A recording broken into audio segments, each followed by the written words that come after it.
നാട്ടിൽ നിന്നും ജോലി അന്വേഷിച്ച് ഇവിടേക്ക് വരുന്ന ഭൂരിഭാഗം പേർക്കും കിട്ടുന്ന അതേ നിർദ്ദേശങ്ങളൊക്കെ തന്നെയായിരുന്നു എനിക്കും കിട്ടിയിരുന്നത്. ഡെയിലി 50 to 100 കമ്പനീസിലേക്ക് CV മെയിൽ ചെയ്യുക, ലൊക്കേഷൻ തിരിച്ച് ഡയറക്റ്റ് CV സബ്മിറ്റ് ചെയ്യുക, ഫേക്ക് കൺസൾട്ടൻസികളിലൊന്നും പോയി ചാടാണ്ടിരിക്കുക എന്നൊക്കെ. ഞാനും അതൊക്കെ ഫോളോ ചെയ്ത് തന്നെയായിരുന്നു യാത്ര തുടങ്ങിയത്. നാട്ടിലിനി എത്ര വർഷത്തെ എക്സ്പീരിയൻസ് ഉണ്ടായാലും അതുകൊണ്ട് ഇവിടെ പ്രത്യേകിച്ചൊന്നും ചെയ്യാനില്ലെന്ന് അറിഞ്ഞിട്ടും നാട്ടിലെ കസ്റ്റമർ റിലേഷൻ എക്സ്പീരിയൻസിൻ്റെ ധൈര്യം വെച്ച് തന്നെയാട്ടോ ഇവിടെയും ഞാൻ ജോബ് നോക്കിയത്. അങ്ങനെ CV കൊടുത്തോടത്തുനിന്നൊക്കെ മിക്സഡ് റെസ്പോൺസ് ആയിരുന്നു.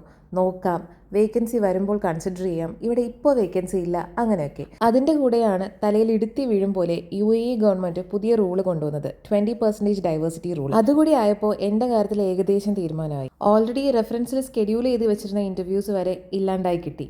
അപ്പോഴും ഒരാശ്വാസം എന്ന പോലെ മെയിൽ അയച്ചിരുന്ന കമ്പനീസിൽ ചിലതിൽ നിന്നൊക്കെ ഇൻ്റർവ്യൂ കോൾസ് വരുന്നുണ്ടായിരുന്നു. ഹസ്ബൻഡ് UAEയിൽ വന്ന് 6 മാസം തികയുന്നതിന് മുന്നേ നാട്ടിൽ നിന്ന് കുഞ്ഞിനെയും കൂട്ടി വിസിറ്റിൽ വന്ന് ജോബ് നോക്കുമ്പോൾ ഉണ്ടാകുന്ന സ്ട്രഗിൾസ് ഒക്കെയും സ്ട്രഗിൾസ് അല്ലാന്ന് തോന്നിയത് ഞങ്ങൾ ഒരുമിച്ച് നിൽക്കുന്നു എന്ന് ഓർക്കുമ്പോഴായിരുന്നു.